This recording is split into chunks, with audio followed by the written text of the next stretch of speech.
Welcome to the Careers in Education online information session.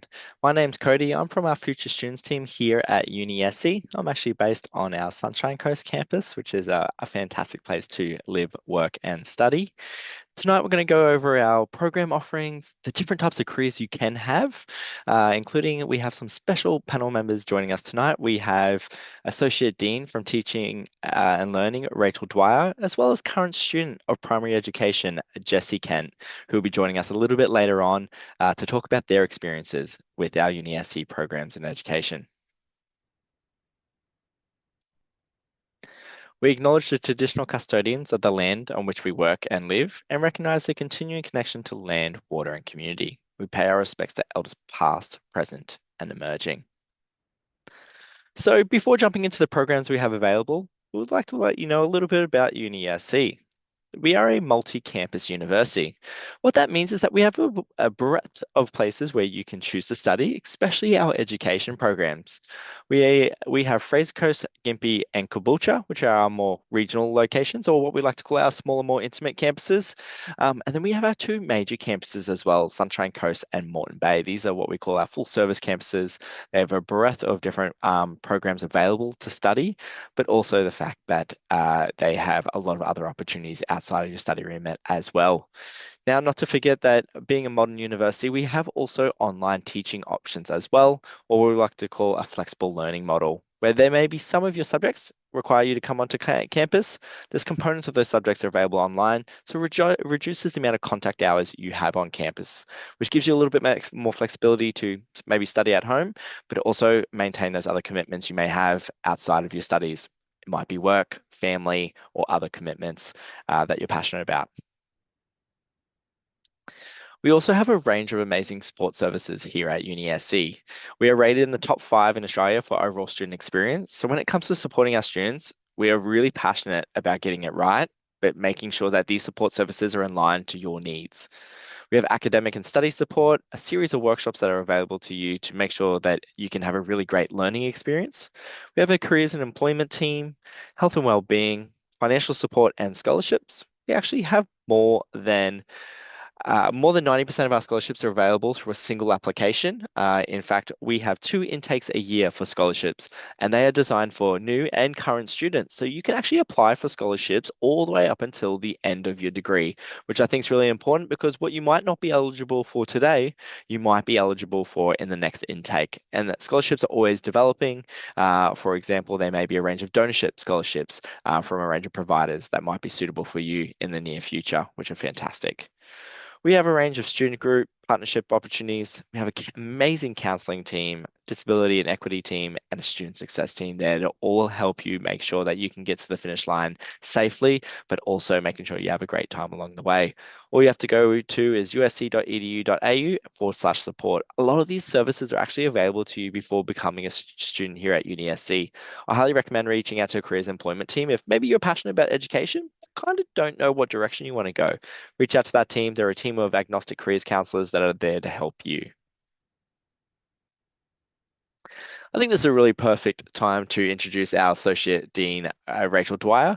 Um, Rachel, I'd love for you to introduce yourself, maybe a little bit about your work history and your role here at UniSC. Over to you. Sure. So yes, my name is Rachel Dwyer, and I was a music teacher before I moved into higher education, and worked in primary and secondary schools. So that experience has really been well used at UniSC, where I've taught into the Bachelor of Education primary and secondary. And yeah, so at the moment, I am Associate Dean for Learning and Teaching, which means I do a lot of more curriculum design and oversight kind of work. But I've also taught into placement courses and teaching the arts in primary school, which was one of my absolute favorites. It's a lot of fun to teach that course. Um, but yeah, now I'm really focused on designing some quality experiences and supporting through students right across the School of Education and tertiary access. So when we look at the programs that UniSC has to offer, we'll start with the youngest students. So this is our Bachelor of our early childhood offerings.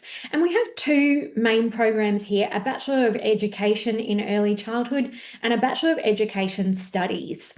It's sometimes hard to tell the difference between these two, but one of them is for 0 to 8 years, so really focuses on teaching in the prep year of school up to year 3. Some of our students, graduates, become kindy teachers as well. But you can see that the difference lies there in the prerequisites. So there are some courses that are required to become a registered teacher, and you'll see English and maths is a requirement there, or there are all kinds of equivalent options as well. When it comes to the Bachelor of Education Studies, this is for people who are going to teach in the preschool years, so prior to school, in an early learning centre or in a kindy. And there's no prerequisites there because this program is a 3-year program, not a 4-year, and it doesn't result in teacher registration. It is for kindergarten teachers and working in early learning settings. We can go to the next slide.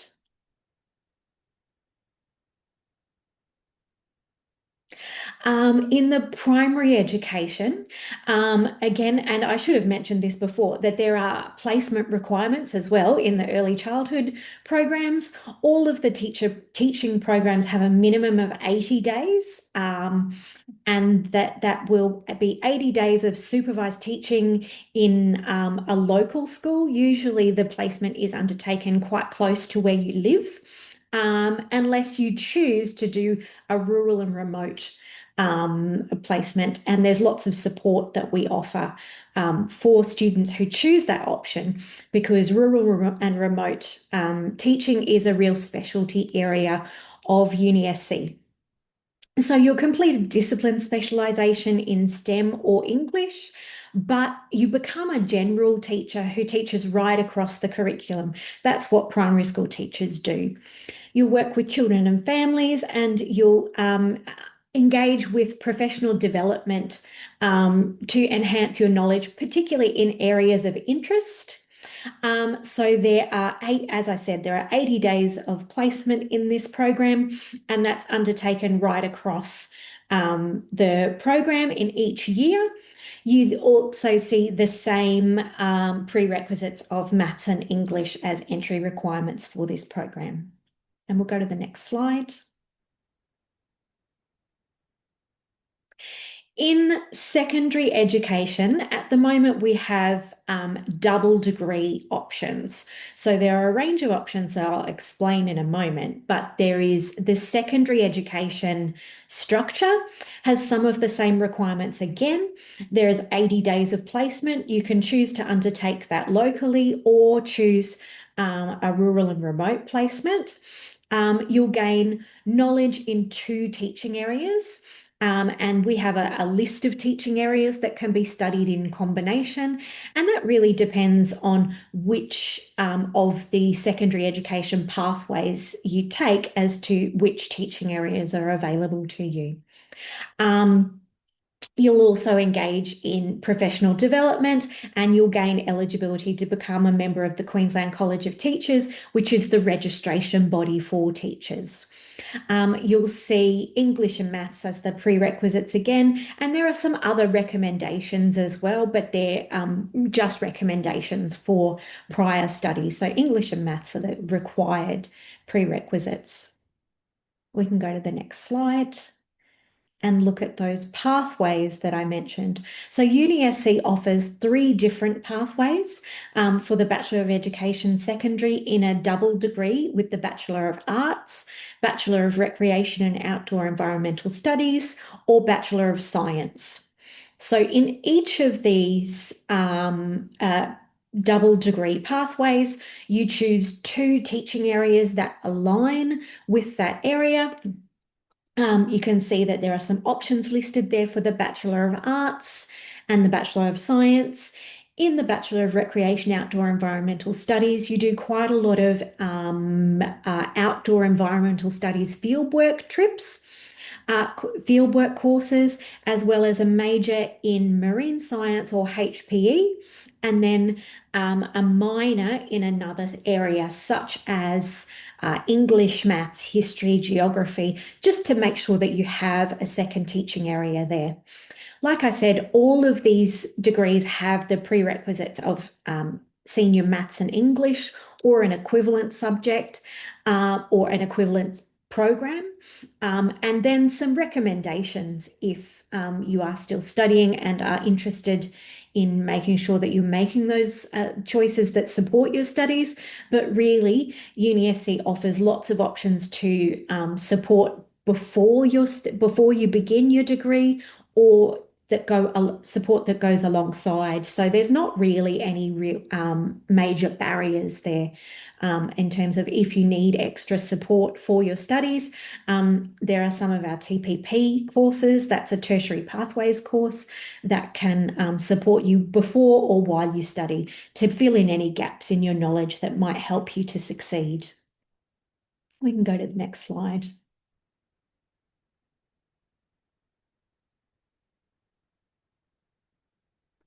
So there are also some options available in the Master of Teaching programs. This is available for people who already have a bachelor's degree and would then like to become either a primary or a secondary teacher. And in these programs, they're much shorter to undertake because you've already done quite a lot of university study.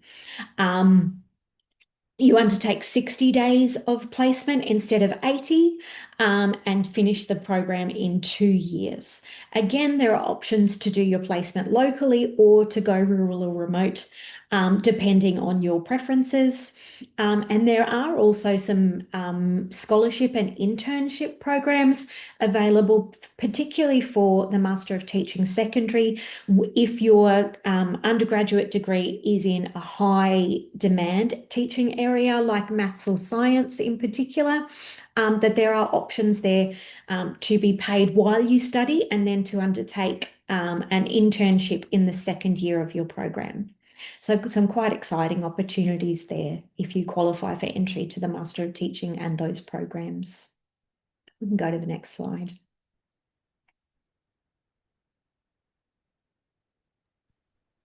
Thanks, Rachel, and I appreciate going through those program slides.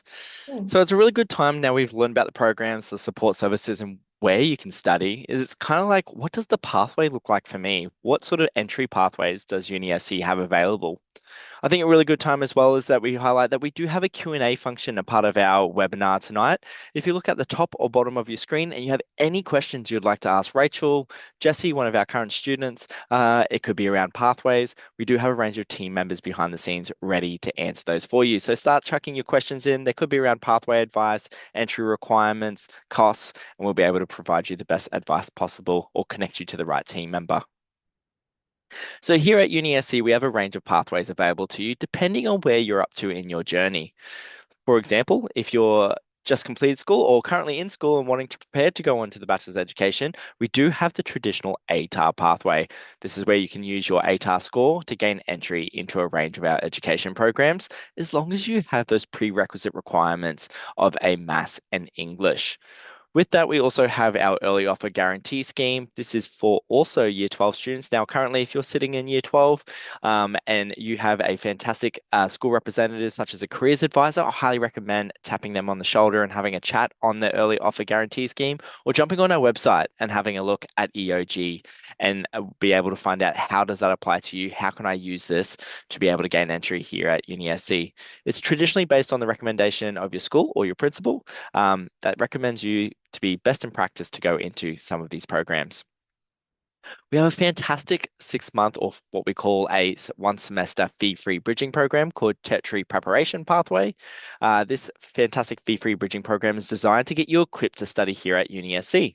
It has a range of fantastic subjects available to you where it equips you with skills on academic writing, literacy, and numeracy support, as well as that maybe if you are missing some of those prerequisites, such as the English and maths requirements, they're ticked off in TPP 101 and TPP 104. So you may be eligible to enter our education programs due to your prior work experience or your study experience, but you might be missing those prerequisites and you can complete them fee-free, a part of our TPP program, so you can gain entry into our Bachelor's of Education programs, which is pretty cool. We have a range of diploma access programs as well, along with the fact that if you have studied maybe at TAFE, maybe you're someone who's passionate about early childhood education and you've done either the Cert 3 or you've done the Diploma of Early Childhood Education, you can use that academic rank to be able to gain entry into our UniSC education programs. Keep an eye out on what program you are interested in and its entry requirements. For example, a Certificate 3 gives you a rank score of 68 and a Certificate 4 gives you a rank score of 74, as well as a diploma gives you a rank score or what we call an ATAR score of 82 equivalent. These are all great ways to gain entry into UniSC. And as mentioned, if you do have the entry requirements due to your previous study, but you are missing those prerequisites, no need to worry. We do have fantastic access pathways through our TPP program that you just study the semester prior to studying the Bachelor's of Education as an entryway. We also have Access UniSC scheme, and as well as that, if you do identify as Indigenous or Torres Strait Islander, Indigenous Direct Entry and Access Scheme, or what we like to call IDEAS, is a fantastic pathway for you. Jump on our website, learn about all the services attached to IDEAS. We have a fantastic Indigenous access program across the university in many different aspects. Besides entry, there is mentorship support and peer support as well. So, how do I apply here at UniSC? Well, most Southeast Queensland institutions apply through QTAC, which is the Queensland Tertiary Admission Centre. This is a third-party admission centre where you can apply and give your preferences of dream programs 1 to 6. Preference number 1, dream program, all the way through number 6 as a pathway program. Now, if you're like, you know what, I really want to study primary education, that is all I want to study.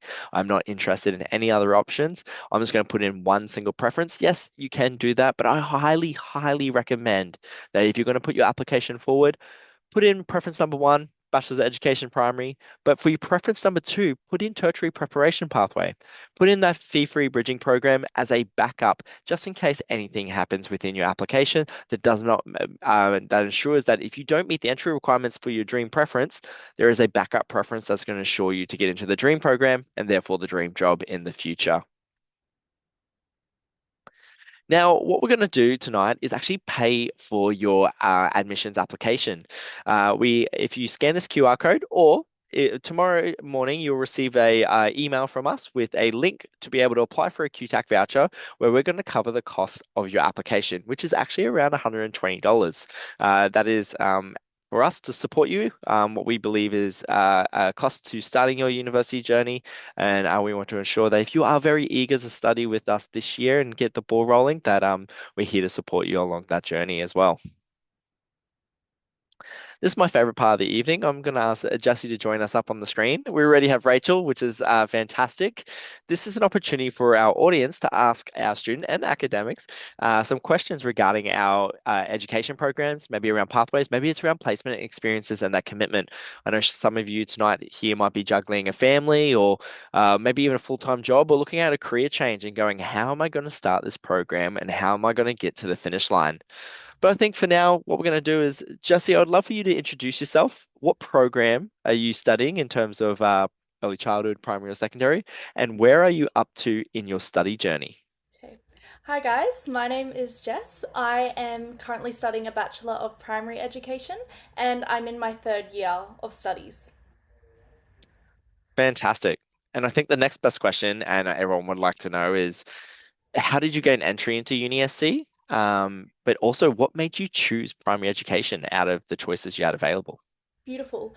So to gain entry, I one took Head Start. So I started doing uni courses throughout year 10 and 11, which gave me entry to university. But the way I took my offer into uni was through the early offer guarantee, which is something that UniSC offers for year 12 students. Was the simplest application, probably 2 pages long. You liaison with your school guidance counselor or careers officer at your school, and they contact the university and they make that process happen for you. So it was really good. So I was able to get my offer before starting my external exams, which was really exciting because I knew what I had gotten into the program right before all those exams started. Reduces anxiety, made it a really smooth process. And in terms of why I chose primary education, growing through school, I always loved education. I always knew from a little girl that I wanted to be a teacher. I really value education, and I think that a really good teacher can make a really lifelong, lasting impact on a student's life. When I walk into a classroom, I see 25 students with unique gifts that they all bring to the world, and it's like, how can I bring out those gifts in those children and show them that they're capable of success and they can do whatever they want with their lives? And yeah, when I do my placements, it really solidifies to me that this is what I want to do and something I'm very passionate about. Yeah, I can really hear it in your voice. And that's fantastic that you found a career so quickly in your adulthood of like where you want to end up. And I know for, like someone like myself, it took me to go through, I guess maybe two or three different industries or spaces to work out, you know what, this is what my path. So I didn't go back to university until I was about 23, 24 to finish off my degree. And everyone's got a different pathway, and it's fantastic that to hear that you're actually your third year into the journey and you're just as motivated as probably when you began, which I'm sure has been a few learning curves along the way. And with those learning curves come practical experiences. And Rachel, I'd love to hear more about, you've mentioned before across the board, we do roughly around 80 days of placement across a 4-year program, and it might be slightly different across maybe primary or secondary or early childhood. What does those 80 days look like? Are they split into blocks over a 3-year period? Do they start off really small and then move into a big block? What does that kind of look like in terms of a program point of view? Sure. So it does vary between the different programs depending on whether you're in the early childhood, primary, or secondary program. And we are making some changes at the moment as we go through, as we review our programs. But what I can say generally is that the placements are in blocks that they're either 1 week, 2 weeks, 3 weeks, up to 5 weeks in some cases. And that's because we want you to have a really sustained experience in the workplace where you're working in. And so the longer that you're there, the more time there is to settle in and get used to being there and what the demands are of being a teacher and seeing those students day after day. So when we have sort of more intermittent experiences, there are other opportunities that provides, but you don't get to see always to see that learning through with the students. So that those sustained blocks are how we structure our placements so that you really get the full experience of what it is like to take that responsibility. So it tends to start small in first year. All of our programs have placement in first year of either 5 or 10 days, and then that builds up to a longer block towards the end of the fourth year. Yeah, it sounds like, especially because placements start so early in your career, it kind of Mm. really cements like, is this what I want to study? Is this now I've had this practical experience, and do I? It probably also helps with the motivation. Like, yes, this is exactly what I want to do. I'm going to keep on going. And actually, it's probably a great time to ask Jesse, what does your placement experience look like so far? And where I know you might have some coming up in the near future. What does that kind of look like for you? Let us know about your first experience. What did that look like? Yeah, so it's great. So, like Rachel and Cody said, in your first trimester, you get to go on a 5 or 10 day placement. So I did a 2 week placement, and it was really good because I got to go into a classroom. It's observation based, so you basically support and observe, and your teacher, your mentor teacher, might throw you in to do some extra stuff with the students, which is great. But it's a really good opportunity, like they said, to go and go, is this for me? And I know for most students, you walk in and go, I love this. But if you don't, it's a really good way to go, okay, maybe I need to look at a different pathway. That way you don't get 3 years in and go, I don't like teaching. So yeah, really good to solidify that this is what you wanted to do. And now from my second, third, and fourth year, they're all 4 week placements. So in trimester two, which I'm about to go into, I get to take another a 4 week placement, which is really exciting. And then next year, I'm looking at going out rural and doing my placement because that's my plan, going out rural after I finish my degree. So yeah, taking on as many opportunities as I can because obviously there's so many opportunities within education, and you learn so much from having different mentor teachers. And I'm sure I will learn a lot from going out rural in a different setting too. So a lot to be excited about and a lot more to learn and kind of figure out what's for me. And it'll probably take me down a pathway which I don't know yet. So exciting. Yeah, I know another fantastic student, Stacey, who I used to see at the Harvey Bay Fraser Coast campus quite a lot. In her final placement, she did a regional remote. She received a $5,000 bursary to go regional remote, which was really cool.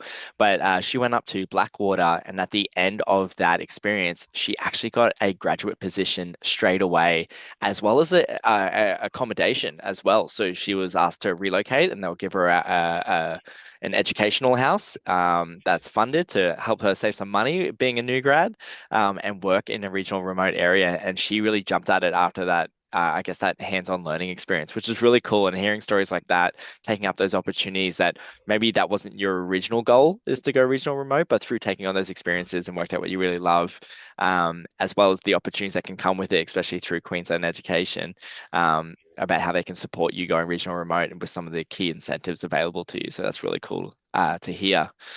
So I guess a little bit about now we know about the program, the placements, the experiences you can have, especially as Rachel mentioned prior, is that our goal is to organize your placements within your footprint. So it's not such in terms of a burden, in terms of making it all happen, including all your other commitments outside your studies. It's probably what does university look like? How many days a week am I going to go on campus? Jesse, you're currently a full-time student that I'm aware of. I know you can Yes. scale it anywhere from one subject all the way up until four, but how many days a week are you currently on campus? And is it pretty much the same every single semester? Yeah, great question. So I usually go to campus just 1 day a week for the reason that I do work full time. So it makes learning really accessible for me. But I do know, like I will say, for most students, it all works very differently, and that's something about the education programs themselves. They're super flexible. So I have friends who are mums and they've got 4 kids, and it's really flexible with their schedules. And then I have friends who, really enjoy the uni lifestyle, so they'll do just a course a day. So depending on what your life looks like, it's really accommodating with throughout all of our programs from people I've spoken to. But yeah, I tend to just stack, 3 on a day, so 2 hours each tutorial, and then I might do one in an evening on another day after work. So it's really accommodating, and depending on how your life's looking, my what I do now is different to how I did it in my first year. But you're able to make those changes based on what your lifestyle looks like, which is really flexible and well sorted for students. Yeah, sounds like the tips and tricks is as soon as timetables open up, log in straight away and pick the timetable that suits you best. And maybe a lot of people here don't realize that each semester timetables open up, and that one subject that you may be enrolled in doing might have actually 2 or 3 different time slots available, depending on how many students altogether make up that program. So you do have flexibilities in picking a time that might suit you, but the tip is to log in straight away while there's more available, because once those classes start filling up, obviously they start disappearing and you might have to pick the one that's only left available. So keep that in mind. You do have some students, like maybe it sounds like Jesse doesn't mind doing an afternoon class. I was definitely a morning person. I was like, get me in classes in the morning. I'll remember the most by then and I'll do assignments for the rest of the day. But everyone has their own flow. And that's a good where universities can be flexible with that. Rachel, do you have any further comment when it comes to, I guess, our flexible teaching model and what that looks like?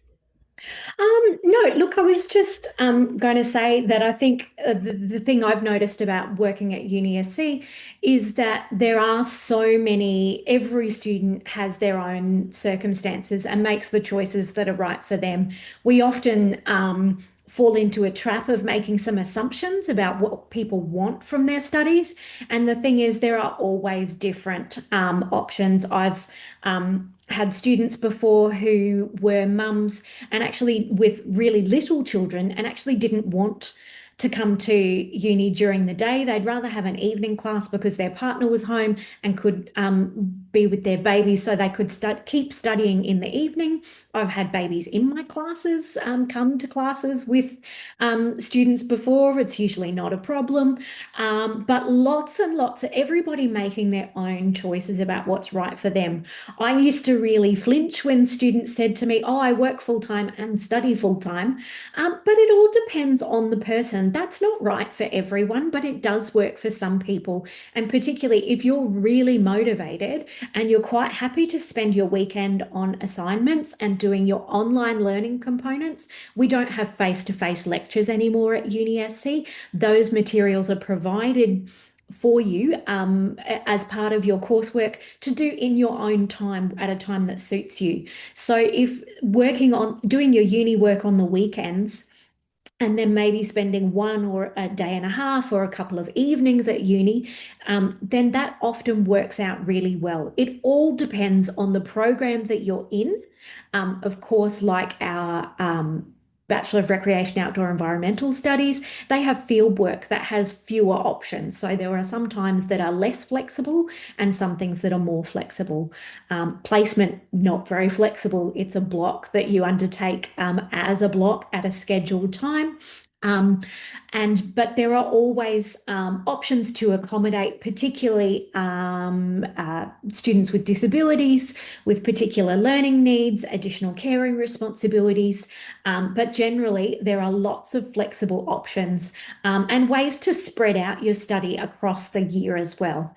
As we move towards more offerings in trimester 3, we're not quite there yet, but that there are more offerings opening up over time in trimester 3, which will mean that you can spread out your study right across the year if that's what you want to do, or stick with studying sort of that concentrated plan from sort of late February through to November.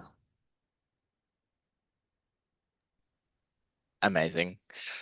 Sounds like every part of the journey can be flexible in the sense of what matters to the student. Some students want to be on campus a lot more, some want to be a lot less. I know for me, I was kind of already working in industry. And there is those opportunities. And Rachel, I'd love for you to talk about this a little bit. Is that once you're studying the Bachelor's of Education and you complete your first year, is there opportunities to work in maybe like a teacher's aide or anything like that in industry? I know those opportunities can arise from, I guess, those placement experiences. Can you talk about that a little more and what that could look like? Absolutely. So lots of schools are looking for teacher aides, and there's no real set required qualification to work in things like education support, which is a teacher's aide role, or outside school hours care. Those things are the kinds of things that get you interacting with children. Teachers understanding what how schools work and what they're like. That's really valuable experience for becoming a teacher because you'll just be so much more comfortable interacting with children. Things like coaching sporting teams and other kinds of activities with young people are all really valuable experience as well. We do also have some pathways coming. We have a diploma program in primary education and in early childhood. And if you do that program first, you can sign off with your diploma and then continue through to the bachelor program. Which makes can make a real difference to the kinds of employment opportunities that are available to you because they're recognised qualifications as well. That's fantastic. And I completely highly recommend that if you can work in industry while you're studying the rest of your degree, besides your resume being more bolstered in terms of graduate opportunities, you're actually working in a job in a relatable field that you're obviously passionate about and want to pursue even further. Along the fact that maybe you get an opportunity to work at that school once you graduate as a graduate, which would be really cool. So that's everything from us tonight. I think we've learned a lot around those hands-on learning experiences, the flexibility of learning, as well as I guess a couple of stories based from Jessie, who's three-quarters of the way through a degree now. So I'd like to call that the home stretch. If there is any other further questions, we are sticking around behind the scenes. You can type them in the Q&A tab. It could be around entry requirements. It could be next steps forward. We'd be more than happy to answer those. The Q&A tab is at the top or bottom of your screen. I would just like to say thank you, Rachel, and thank you, Jesse, for joining us tonight. We're going to start moving to the back end of the presentation. Thank you so much. So if you would like to engage with UniSC further, or you need advice on going to uni, you can actually contact our Student Central team on 0754302890, or send them an email at information@usc.edu.au. They're a fantastic team with a wealth of knowledge around pathways, as well as understanding the application process and how to apply to UniSC. Thank you for joining us tonight. I hope this was very informational and helps you understand our programs a little bit more. We hope to see you on campus in the near future. Thanks again to Jesse and Rachel for joining us this evening. Have a good night, everyone.